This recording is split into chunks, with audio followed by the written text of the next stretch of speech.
Esta es la historia de San Juan de Dios, un alma que dedicó su vida a servir a Dios. En Virtus te contamos cómo su ejemplo sigue tocando corazones hasta hoy. Virtus, la voz del alma. En las tierras del Portugal, bajo cielos de mil matices, nació un alma destinada a la errancia antes de hallar su sagrado puerto. Juan Ciudad, joven y ardiente, no conoció la quietud. Su espíritu indomable le empujó a dejar su hogar en Montemoro Novo, buscando horizontes más allá de los valles conocidos. La aventura fue su primer maestro, el camino, su escuela. Se alistó en las huestes del emperador Carlos V combatiendo en tierras africanas, luego en el fragor de la península ibérica. La vida del soldado, ruda y sin tregua, forjó en él una voluntad férrea, pero su corazón, a pesar de las batallas y los años, seguía inquieto, como un río que busca su desembocadura.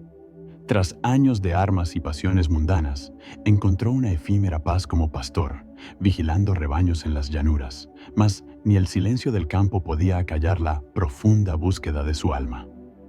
Un propósito aún desconocido, un llamado silencioso, esperaba por él en las encrucijadas del destino. El camino lo llevó, ya en el ocaso de su vida mundana, a la vibrante Granada, joya morisca de Andalucía. Era el año del Señor de 1537. Allí, un día que se grabaría a fuego en la eternidad, acudió a escuchar la palabra de un predicador que resonaba por toda la tierra, el venerable maestro Juan de Ávila. Las palabras del santo, como flechas de luz divina, traspasaron el corazón endurecido de Juan Ciudad. Habló el maestro de la misericordia infinita de Dios, del amor que transforma, del pecado que esclaviza y de la gracia que libera. Juan, sobrecogido por una verdad tan rotunda, sintió cómo el velo de sus años de extravío se rasgaba. Un grito brotó de lo más hondo de su ser, un lamento de arrepentimiento y una explosión de fervor que lo llevó a rasgar sus vestiduras, a golpear su pecho y a clamar piedad en las calles cual demente. La gente, atónita y confusa, no supo discernir si aquella era la locura del arrepentimiento o la auténtica demencia que azota el alma. ¿Qué fuerza, entonces, había desatado tal torbellino en un hombre acostumbrado a la crudeza de la vida? La confusión de la multitud no tardó en condenarle. Considerándole fuera de juicio, arrastraron a Juan Ciudad al Hospital Real de Granada, no como enfermo, sino como un enajenado, un loco. Allí, tras los muros fríos y desolados, experimentó en carne propia el abandono, el maltrato y la desesperación que sufrían los enfermos mentales de su tiempo. Fue confinado, azotado, sometido a los remedios crueles y brutales que se aplicaban a quienes habían perdido la razón. En medio de aquella oscuridad, lejos de quebrar su espíritu, esta terrible experiencia actuó como un crisol purificador. Juan no solo veía el sufrimiento, lo sentía en cada fibra de su ser. Comprendió la inmensa necesidad de caridad, de comprensión y de amor que se negaba a aquellos que, como él, clamaban en silencio. En aquellos lechos de dolor y en aquellas miradas perdidas, discernió el rostro sufriente de Cristo. El cautiverio fue su revelación, la locura ajena a su propia cordura. ¿Cómo podría un hombre que había sido marcado por la sociedad levantar la bandera de la esperanza en un mundo tan ciego al dolor de sus hermanos? De aquel abismo de desesperación, Juan Ciudad emergió renovado, revestido de una comprensión más profunda del propósito divino. Había entrado como un supuesto loco, pero salió con la mente clara y el corazón encendido por una misión. A los pies del maestro Juan de Ávila, recibió el consejo que cambiaría su vida para siempre. Busca almas que salvar, no castigues tu cuerpo inútilmente. Y así, con el alma purificada y una convicción inquebrantable, Juan hizo un voto sagrado. Dedicaría cada aliento, cada fibra de su ser a socorrer a los más desvalidos.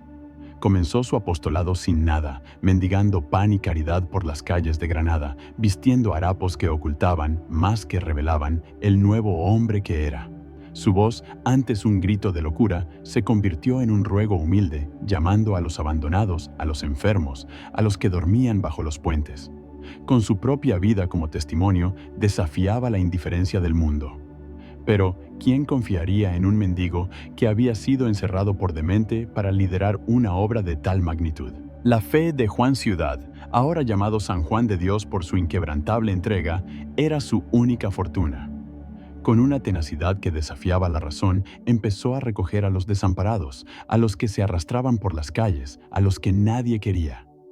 Su primer hospital fue una casa alquilada, pequeña, insuficiente, pero rebosante de compasión. Luego, otra y otra más, a medida que su obra crecía impulsada por la necesidad. Los desafíos eran colosales. ¿Cómo alimentar tantas bocas? ¿Cómo vestir cuerpos temblorosos? ¿Cómo curar heridas sin medicinas ni recursos? Cada día, Juan salía a las calles con un saco al hombro, pidiendo limosna, soportando burlas e incomprensión. «Haced bien, hermanos, por vosotros mismos», era su constante súplica. La gente se reía, otros lo admiraban, pero él nunca desfallecía. Su amor no conocía límites y su esperanza era un faro en la noche. No había plata ni oro, solo la promesa de Dios y el amor por el prójimo. ¿Sería suficiente este fervor para sostener una obra que parecía destinada al fracaso? Y fue así como la mano de la divina providencia comenzó a manifestarse de formas insospechadas. Las arcas vacías se llenaban misteriosamente. Los enfermos hallaban consuelo y curación donde antes solo había desdicha. Se contaban historias asombrosas de cómo Juan, una noche de gélido invierno, salvó a los pacientes de un incendio devastador, entrando y saliendo de las llamas indemne. De cómo, al verse sin pan para sus asistidos, un misterioso bienhechor aparecía con provisiones que excedían toda lógica. De cómo él mismo transportaba a los enfermos más graves sobre sus espaldas, con una fuerza que no parecía humana. La fama de su caridad desinteresada y los milagros que lo rodeaban se extendieron por toda Granada y más allá. Poco a poco, hombres y mujeres, movidos por su ejemplo sublime, comenzaron a unírsele, deseosos de compartir su misión. De aquel mendigo loco había surgido un líder, un santo, cuya sola presencia inspiraba fe y esperanza. ¿Cómo culminaría la vida de este hombre extraordinario que había convertido la locura en la más sublime de las cuerdas? El 8 de marzo de 1550, tras una vida de entrega absoluta y un último acto de heroica caridad, al intentar salvar a un niño de las aguas de un río desbordado, San Juan de Dios entregó su alma al Creador. Murió, como vivió, agotado por el amor, dejando atrás no riquezas materiales, sino el invaluable tesoro de la compasión organizada. Su obra, lejos de extinguirse con su partida, floreció. Aquellos que se unieron a él, inspirados por su espíritu, continuaron su legado, dando origen a la Congregación de los Hermanos Hospitalarios de San Juan de Dios.